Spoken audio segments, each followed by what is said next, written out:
I didn't want to spend $350 on an aftermarket steering column. So instead, I tried to merge the 57 Ford column with the Ford Explorer chassis setup. It turned into way more work than I expected. Okay, so here's the issues. The 57 column goes straight through. It mounts at the dash, it mounts at the floor. It's a straight shot. The Explorer, however, has multiple dog bones that articulate by design. So I'm going to do something that I haven't seen anyone do. I'm going to create somewhat of an exoskeleton of the 57 steering column and let it branch out into the Explorer chassis. Save that $350 for something else in the project and do it all in a safe manner, because if this breaks, it's not a minor problem, it's huge. Okay, so I've never seen anyone do this before. I'm gonna make the 57 column look like it's there, and I'll make the Explorer stuff function like it did in the Explorer chassis. Hopefully under the radar.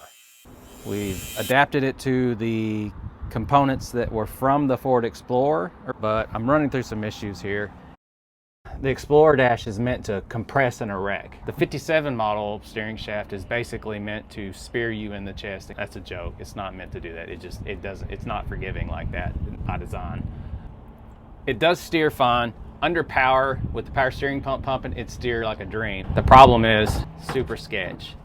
As of now, there's no lateral support. It does turn left and right. It just floats all over the place, and that's not safe. This is why I've got to build the skeleton. I've got to be able to branch out of the 57 column structure. I'm not ready to give up on this yet. I want this one in here, but I gotta have it safe. If I can't figure it out, I'll hard commit to buying an automatic shifter column with a tilt. It's just, it goes against the whole nature of this build. To make these things cool and cheap, you gotta navigate when it is important to give a shit and when it's something that you can work around. As important as steering is, I feel like I can figure this out, and that's what I'm gonna try to do today.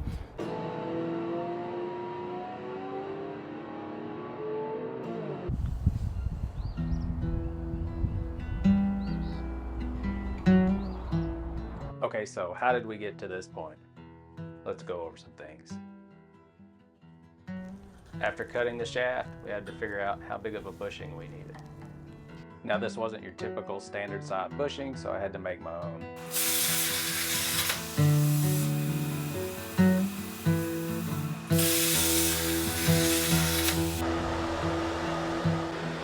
After some finagling and cleaning up, it finally worked.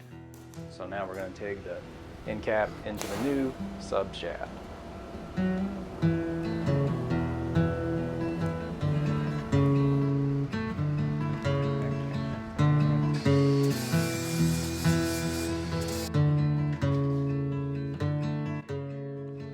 Here comes the first rough end with the Explorer components. First time the Explorer subshaft was connected to the new F100 shaft.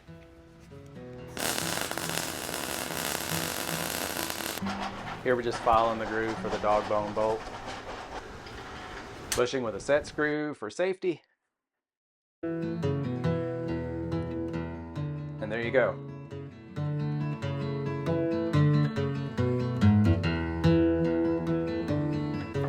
Quick mock-up to see how this thing's gonna work.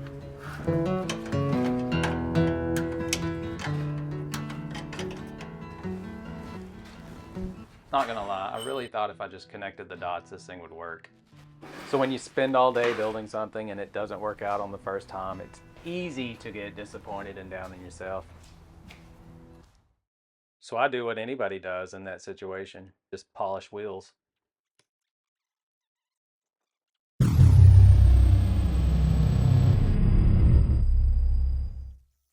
Okay, so we're at the first crossroads of this build. You know, option A is, do we spend more time, more modification? It's still cheap relative to just buying a column, or do we just opt out now, go option B, spend the $350, get a bolt-in reliable steering shaft, but it breaks the budget identity. It's easier to navigate these decisions doing thoughtless labor than it is trying to fabricate on the fly. I guess what I'm getting at is saving money still worth it at this point. Screw it, let's keep working on it. And this ain't gonna work. So before I can even get into shaft alignment or just safety implications, we've got serious fitment issues here. that we need to navigate. And by we, I mean me and the shifter linkage, because it decided to exit the chat.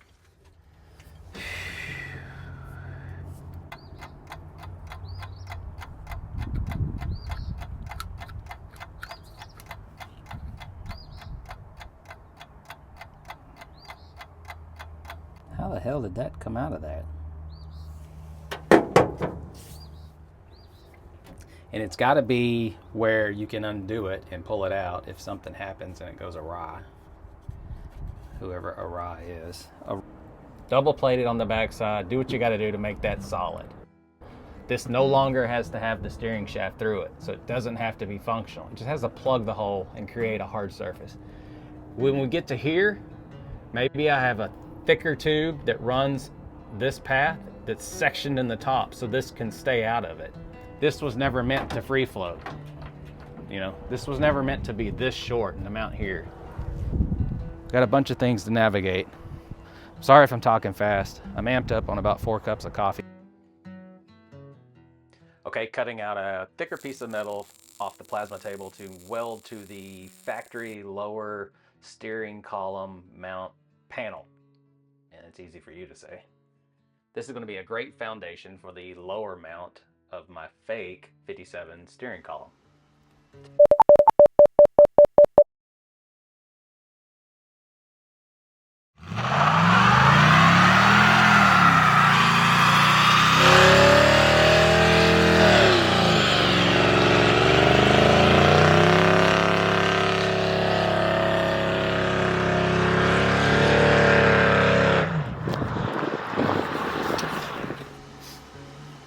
Burn through there, but I try to put the heat in the thick stuff and let it, like I said, just burn hot here, let it down in there. Burn hot here, let it down in there. Burn hot in, yeah. This tape is melted like a son of a bitch. And this is not the truck I'm working on, for Christ's sakes. Okay, so the way you kill dinosaurs, you just dumb them down. First, let's just get the column mounted secure. That's simple.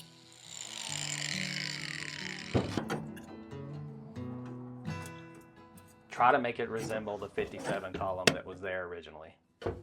Get that locked in, get it secure and tight, and then we can deal with the mechanical issues, the misalignment and the firewall support and the steering angles, all that stuff that matters on a safety aspect.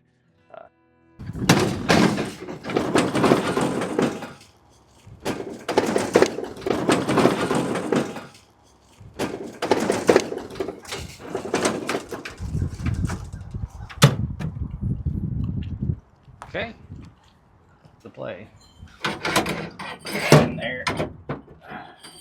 Okay, next we're going to weld the base of the fake 57 column tube to where it originally would have exited the cab in the floor.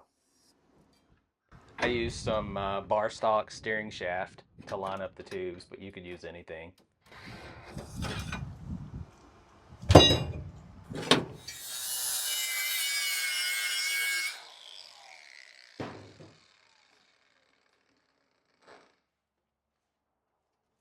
Stop what you're doing, listen to me. I want to give you something. I'm giving away a t-shirt, a sticker pack, and let's say an ArcCaptain angle grinder with the rotating head. You've seen it in this channel. Hell, you've seen it in this episode. It's really simple. All you got to do, click the link in the description, fill out the giveaway form. You got 10 days from today, 6 o'clock p.m. I believe that's on a Wednesday if this film's on Sunday. I don't know, I'll put it in the description. I've got an impact. I've got 3 auto darkening helmets. You know what that means? It means for the next 4 videos, I'm giving away stuff. If this works out well, maybe we do more of these. If this is a hassle and it creates conflict, I'll keep all that stuff for myself. In the comment, tell me what you want me to give away the next time. Should it be a helmet? Should it be the impact? If you want a t-shirt, go to muggcustoms.com. Just buy one. It's cheap. This one's only 20 bucks. We've got the wagon shirts on there. I think they're like 29 because they're front and back. We're gonna have more stuff, more stickers, more hats. I mean, we're gonna have hats. I may have hats, but I don't have enough to justify selling them yet because I'd sell like 3 and then they'd be gone. So let's say the golden phrase is Maverick. Maverick. Also, if you could help, go to our Facebook page, follow that. There's a lot of back and forth, a lot of, it's kind of Wild West compared to what happens over here on the YouTube channel. So if you want some in-between video stuff, some behind the scenes stuff, that's where it's at. I know I'm probably gonna get dinged on the algorithm for saying that, but it is what it is. The angle grinder, 2 stickers, and the OG t-shirt. You will have to enter your size on the form. There'll be a spot to do that. Shit fire, saving matches. Back to the show. Okay, so quick recap. Click on the link, enter the form. Winner will be contacted via email for shipment details. There's no purchase necessary to win. Enter the golden phrase in the form to prove you're not a bot. There's 1 entry per person allowed. It won't take more than 1, so don't even try. Please verify you're entered by typing entered in the comments of this video.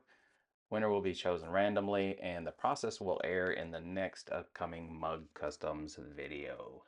So what I'm doing here is I'm taking the section I cut out of the Canoe Tube and I'm making spacers 1 inch in width because I'm going to have to space this off of the tube to make clearance for the D-joint to move inside the exoskeleton. Got spacers cut, we got a canoe cut. Okay, what's a canoe? This is what I'm calling a canoe. You could also call it a convertible steering shaft. It's just a pipe. I'm going to connect these two. It's got an opening in the top. It's going to have some fabricated spacers to give the dog bone the space it needs to pivot inside of itself. Believe it or not, this is actually starting to make sense to me.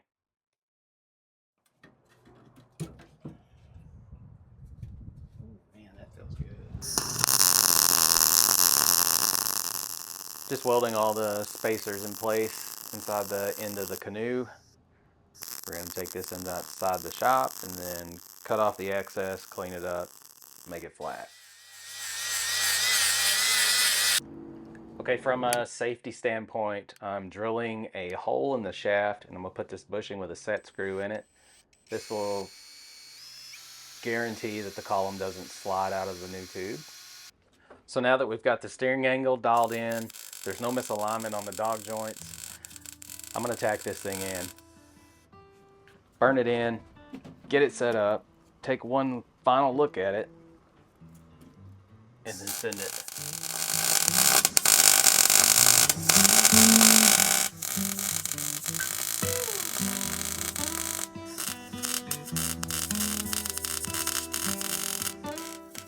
So this is basically a transition of wealth. A steering shaft is something that's always cumbersome to come up with on a chassis swap. Hopefully, if you spend a little time, you can take the money you would have spent on a column and apply that to a nice set of used wheels and tires.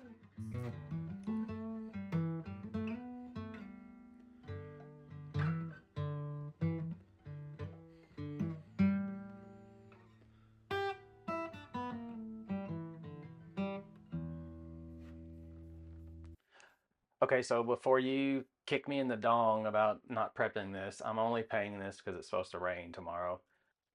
So far, I'm ecstatic about how the steering angle turned out with the number of components in this setup, the fact that it feels right and it feels solid and it's smooth left to right all the way through the process. So no misalignment causing binding. The firewall support is secure. Ironically, it's exactly the piece out of the Ford Explorer.